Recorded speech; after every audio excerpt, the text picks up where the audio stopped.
కైలాసంలో పరమేశ్వరుడు పార్వతీదేవి ప్రశాంతంగా కూర్చుని భూలోక విశేషాలను గమనిస్తున్నారు. పార్వతీదేవికి ఒక సందేహం వచ్చింది. ఆమె అడిగింది, స్వామీ, భూలోకంలో లక్షలాది మంది ప్రజలు మీకోసం ఉపవాసాలు చేస్తున్నారు, తీర్థయాత్రలు చేస్తున్నారు, గంగలో మునుగుతున్నారు.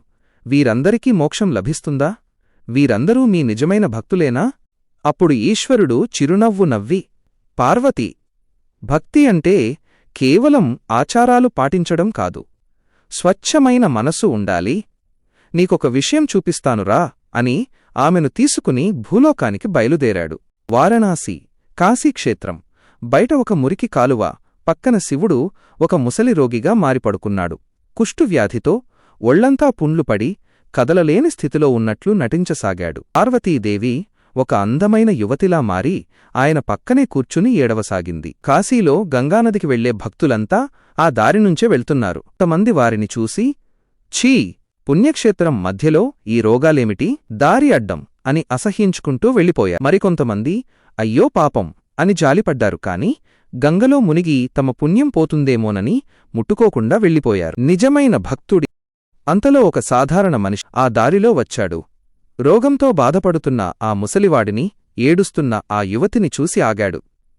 అమ్మా, ఎందుకు ఏడుస్తున్నా? యువతి రూపంలో ఉన్న పార్వతి ఇలా అంది, నా భర్తకు చాలా దాహంగా ఉంది. ఆయనను ఎవరైనా ముట్టుకుంటే ఆయనకున్న రోగం వారికి కూడా అంటుకుంటుంది. అందుకే ఎవరూ సాయం చేయడం లేదు. ఆ వ్యక్తి ఏమాత్రం ఆలోచించకుండా, కంటే ఏది ముఖ్యం కాదు, నా శరీరానికి రోగం వస్తే చికిత్స చేయించుకోవచ్చు, కాని సాయం చెయ్యకపోతే నా ఆత్మకు శాంతి ఉండదు అని చెప్పి ఆ ముసలివాడిని తన చేతులతో పైకి లేపి తన దగ్గర ఉన్న నీటిని తాగించాడు.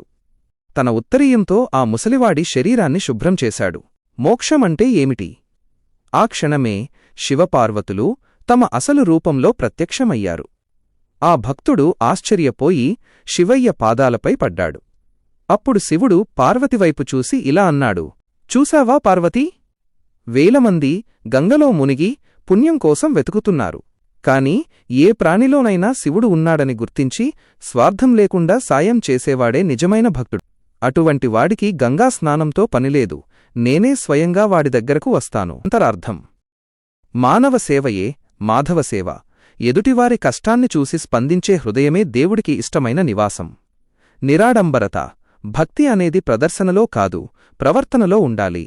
శివతత్వం. శివం అంటే మంగళం, శుభం. లోకానికి శుభం చేసే ప్రతి పని శివార్చనతో సమానం.